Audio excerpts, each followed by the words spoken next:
Assalamualaikum warahmatullahi wabarakatuh.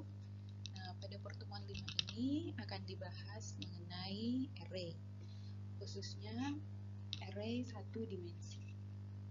Nah, sebelum belajar mengenai apa itu array, ada pertanyaan, kenapa sih kita butuh array? Nah, array ini merupakan salah satu tipe data komposit atau bentukan. Nah, seperti yang sudah kalian pelajari selama ini, tipe data seperti string, integer, kemudian ada boolean, itu adalah tipe data primitif. Nah, sedangkan array ini adalah tipe data komposit atau bentukan. Tipe data array digunakan untuk menyimpan kumpulan data. Ketika berhubungan dengan data yang besar, maka dibutuhkan banyak variabel terpisah untuk menyimpan data tersebut. Ilustrasinya, misalkan terdapat 10 data mahasiswa. Nah, dari 10 data mahasiswa ini kita akan simpan data tersebut. Maka seperti yang sudah kita pelajari, data tersebut harus disimpan di dalam 10 variabel. Misalkan data mahasiswa 1 tersimpan pada variabel A, data mahasiswa 2 tersimpan pada variabel B, data mahasiswa 3 tersimpan pada variabel C, dan seterusnya sampai pada mahasiswa 10 tersimpan pada variabel C. Lalu pertanyaannya begini, bagaimana jika data yang akan disimpan lebih banyak? Atau datanya tersebut lebih besar, misalkan terdapat 100 data mahasiswa. Apakah masih efektif apabila digunakan 100 variabel untuk menyimpan data tersebut? Nah, jawabannya adalah tidak. Yang dibutuhkan hanya sebuah tipe data array. Nah, sekarang apa sih itu array? Array merupakan sekumpulan nilai data yang dikelompokkan dalam sebuah variabel.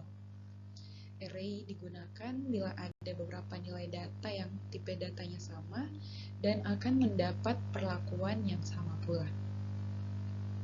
Nah, setiap data di dalam sebuah array disebut elemen array dan masing-masing dibedakan dengan nomor indeksnya.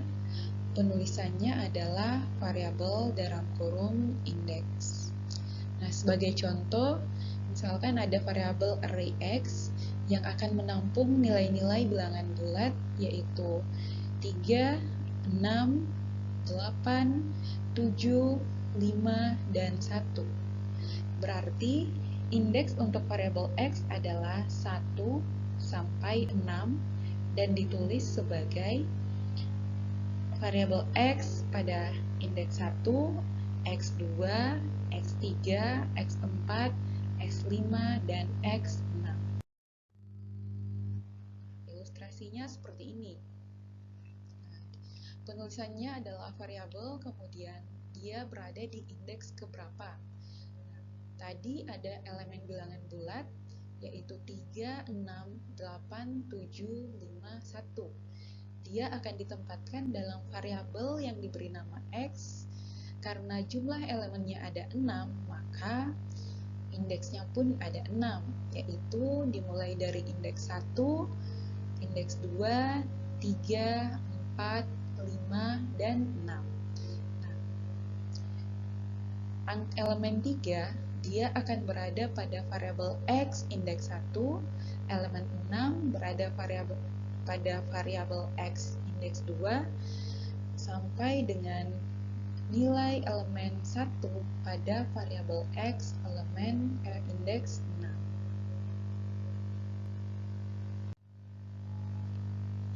Nah, setiap nilai yang disimpan di dalam array disebut dengan elemen array. Sedangkan nilai urut yang digunakan untuk mengakses elemennya disebut dengan indeks array. Jadi pada tabel ini yang dimaksud dengan elemen array-nya adalah nilai 3, 6, 6, 8, 7, 5, dan 1. Sedangkan untuk indeks array-nya adalah nilai 1, 2, 3, 4, 5, dan 6. Variabelnya adalah X. Nah, bagaimana mendeklarasikan array? Sama seperti variabel lain, array juga dideklarasikan di dalam bagian deklarasi variabel. Nah, bila akan didefinisikan sebagai tipe bentukan, maka array juga akan dideklarasikan sebagai definisi tipe. Nah, dalam bahasa Pascal, pendeklarasian array dilakukan dengan menggunakan kata kunci atau keyword array dan tipe data yang akan disimpan di dalamnya. Selain itu, harus disertai dengan batas-batas indeks yang diapit oleh tanda bracket.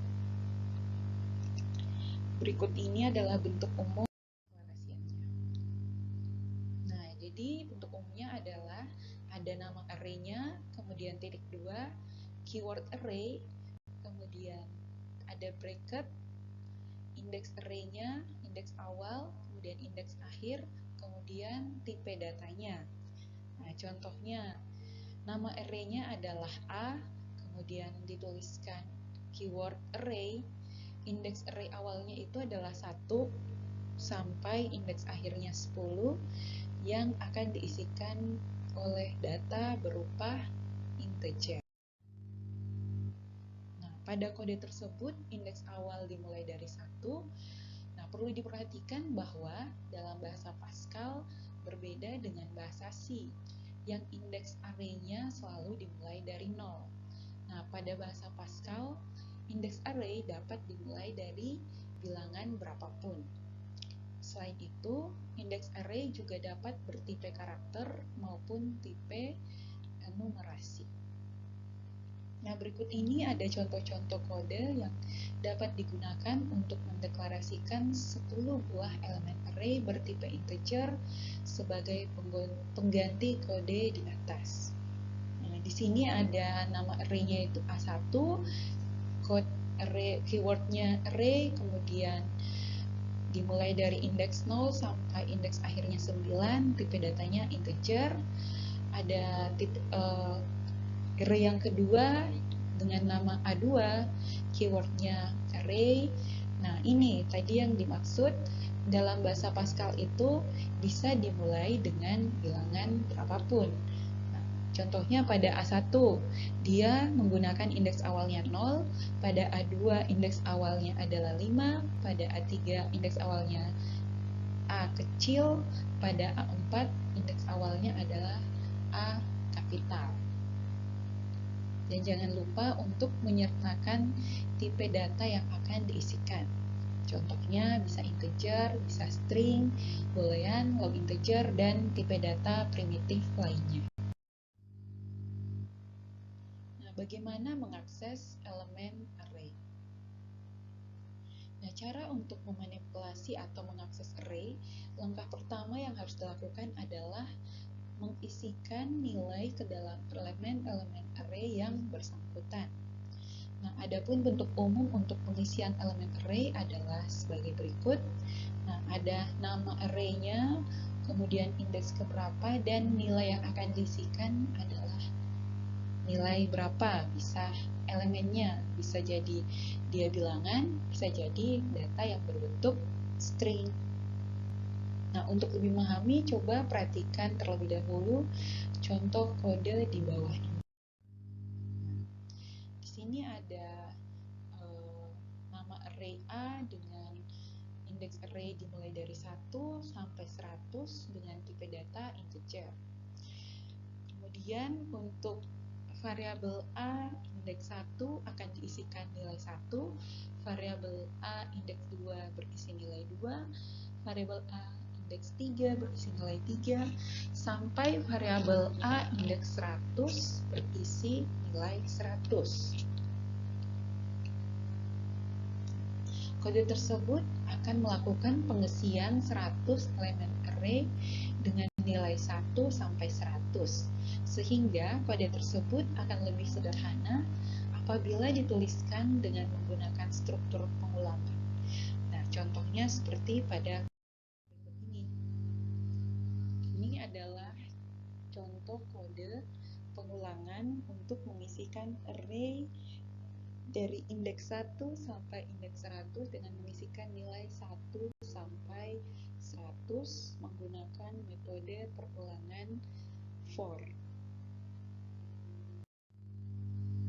Nah, fungsi di dalam array.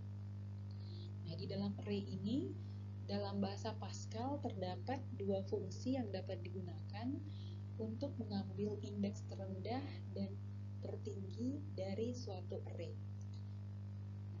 Fungsinya ada yang pertama yaitu low, digunakan untuk mengambil indeks terendah atau mengambil nilai di dalam indeks terendah. Kemudian high digunakan untuk mengambil nilai dalam indeks terendah. Nah, contohnya seperti ini. Nama array-nya adalah A, kemudian dimulai dari indeks 1 sampai 100 dengan tipe data integer. Nilai tertinggi terendah, tipe data integer. Kemudian kita menggunakan fungsi low untuk mengakses variabel A. Nah, dia akan mengeluarkan nilai pada indeks 1. Kemudian tertinggi, high, akan mengambil nilai pada indeks tertinggi yaitu 100. Kemudian program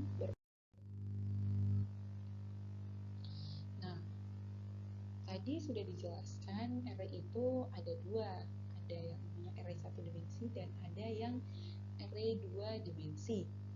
Nah, apa sih array 1 dimensi itu? Array 1 dimensi yaitu kumpulan elemen-elemen identik yang tersusun dalam satu baris. Nah, elemen tersebut memiliki tipe data yang sama, tetapi isi di dalam elemen tersebut bisa berbeda.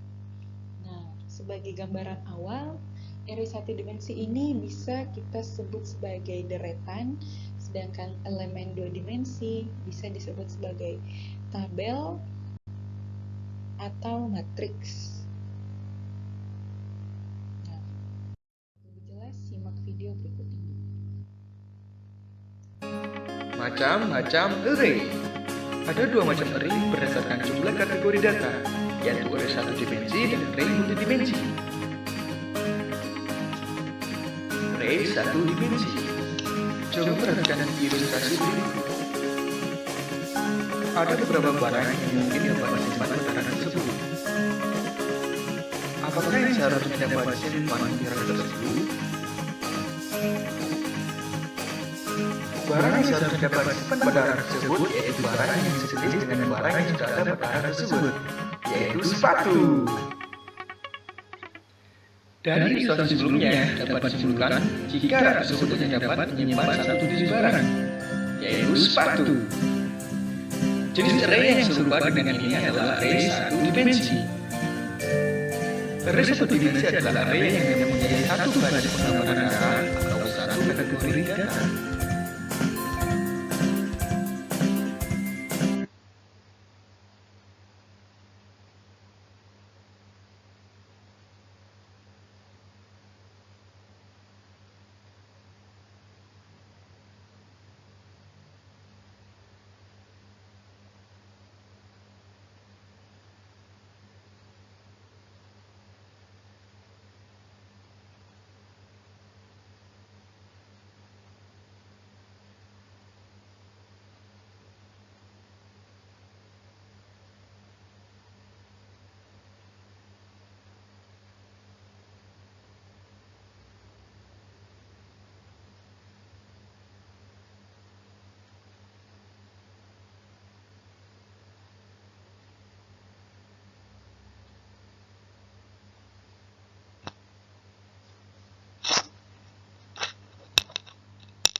Sekian untuk penjelasan mengenai array dan array 1 dimensi. Silahkan tinggalkan pertanyaan pada kolom komentar. Dan selanjutnya akan ada soal latihan. Wassalamualaikum warahmatullahi wabarakatuh.